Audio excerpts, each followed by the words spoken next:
این هفته خبر تو خبر داره براتون از عظمایی که تو بدبخت مسئله گیر کرده و مجبور شده اینطوری تو سر زرشکیان و دولتش بزنه. خیلی از مسئولین میان اینجا حرفای خوبی میزنن، صحبتهای خوبی میکنن، لکن خروجی اون حرفا دیده نمیشه. من باقر خالی بافم از فرصت استفاده کرد و یه چنین لگدی به پوزیده زد. من امروز واقعا رفتم نگاه کنید، ما یه اشکالات داریم دیگه، اینا نبود امکانات نیست. اینا دیگه من اون روز گفتم این ناترازی که هست، ناترازی قبل از اینکه انرژی هرچی، ناترازی مدیریتی است، نه ناترازی نبود انرژی.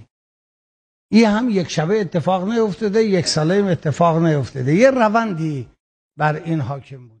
احتمالاً منظورش از ناترازی مدیریتی یه چیزی توی این مایه هاست.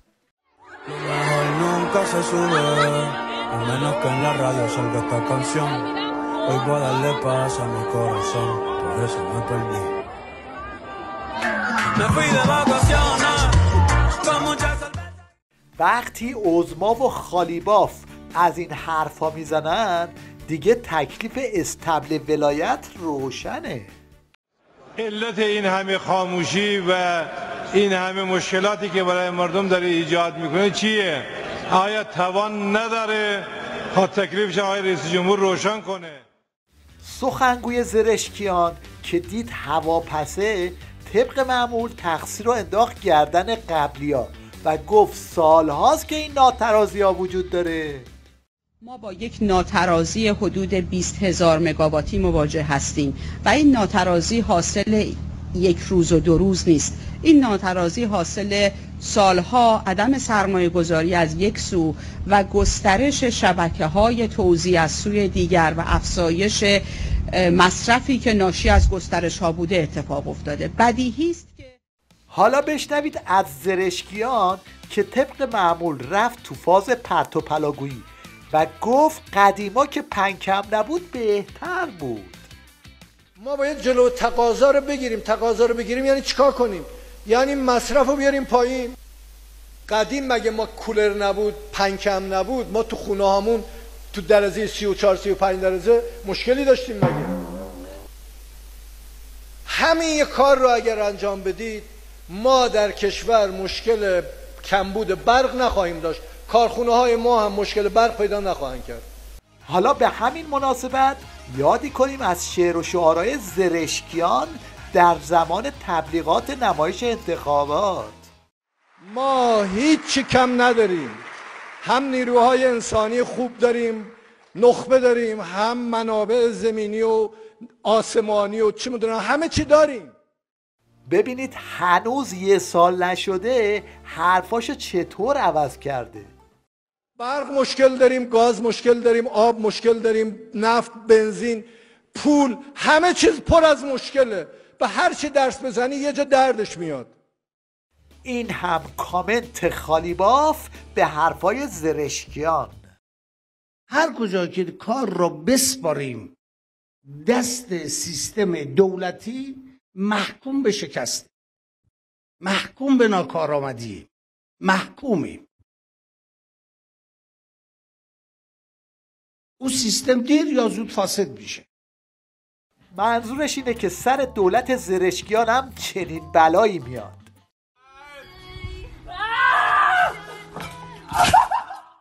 البته همه این اعترافا به خاطر ترسشون از زلزله یک تو راهه. دشمن به نارضایتی مردم ما دل بسته. مردم ناراضی نباشن آمریکا سهله، هیچ قدرتی نمیتونه این مملکت رو به زانو در بیاره. هیچ قدرتی نمیتونه. منظور زرشکیان اینه که دشمن اصلی این نظام مردمن. این حرفیه که مردم از خیلی وقت پیش دارن میگن. دشمن ما همینجا، دروغ میگن آمریکا. دشمن ما همینجا، دروغ میگن آمریکا. دشمن ما همینجا، دروغ میگن آمریکا. دشمن ما همینجا، دروغ میگن آمریکا. دشمن ما همینجا، دروغ میگن آمریکا. دشمن ما همینجا،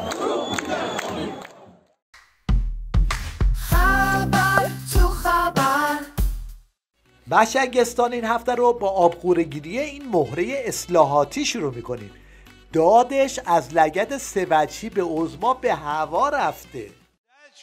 خجالت کشیدم وقتی که رئیس جمهور آمریکا در عربستان سعودی ایران خواست تعریف بکنه. یک تعریف غلطی که ایران آب نداره، ایران برق نداره، مدیریت ایران اینه.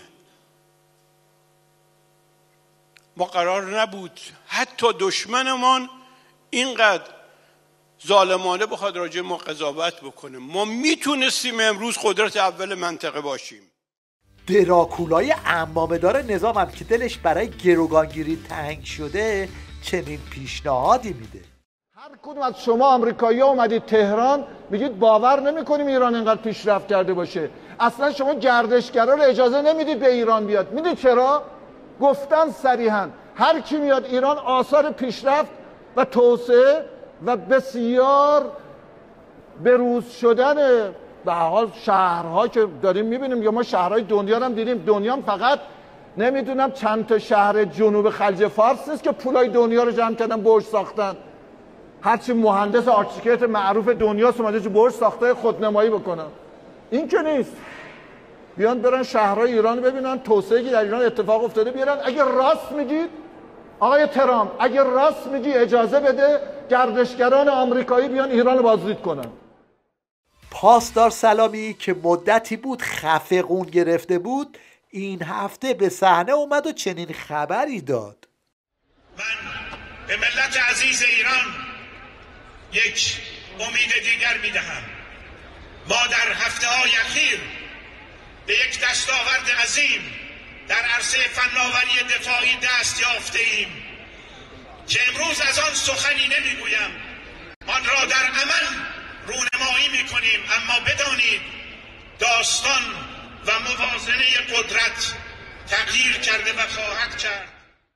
احتمالاً میخواد از ورژن شماره 2 کرونایاب مستعان رونمایی کنه. اساسش هم اینه که با استفاده از ایجاد میدان مغناطیسی، یعنی استفاده از ویروس دو قطبی که داخل این دستگاه تعبیه میشه، هر نقطه ای از محیط تا شعاع 100 متر که آلوده باشه، آنتن این دستگاه درست در مقابل اون نقطه قرار میگیره و در عرض حدود 5 ثانیه موفق میشه این نقطه آلوده رو کشف کنه. سردار چون زمان ما کوتاه است، استعداد دارم اگر ممکنه این به صورت زنده آزمایش بشه تا هموطنان ببینند که سازوکارش چطور خواهد. این دستگاه رو تست کنند که مردم ببینند. حسنی که این دستگاه داره اینه که نیاز به خونگیری نداره، کاملا از راه دور این کار رو انجام میده و هوشمندانه عمل میکنه. حالا اگه سوالتون شده که اینا پول این اختراعاتشون رو از کجا میارن، حرف این یکی رو گوش کنید که داره برای جیب مردم نقشه میکشه. ما باید بریم سراغ روش‌های جدید جذب سرمایه از مردم. بخش‌های داخلیمون رو برآوردهای مختلف کارشناسی امروز میگه تقریباً 14-15 میلیارد دلار اسکناس در اختیار مردمه. ارز در اختیار مردم هست، یا بالغ بر 100 میلیارد یورو معادل ریالی.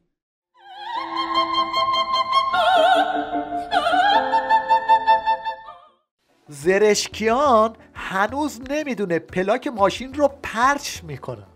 اما از حاشیه‌های شماره گذاری این خودرو همین چسبی دیگه نمیفته تو دست. نه حالا دیگه باید پرچ احتمالاً قبلا تو کار پلاک چرخان بوده.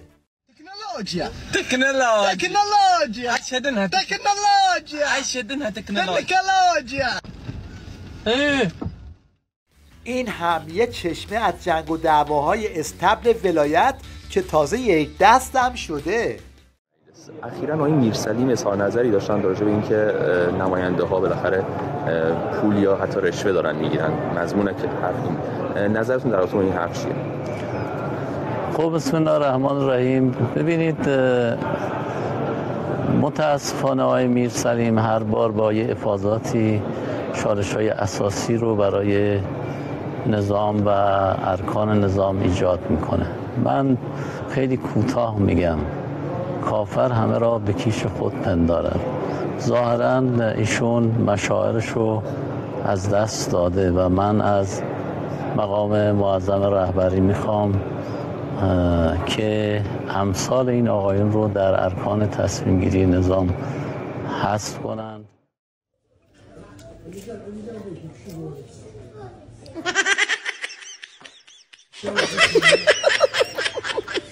Yes,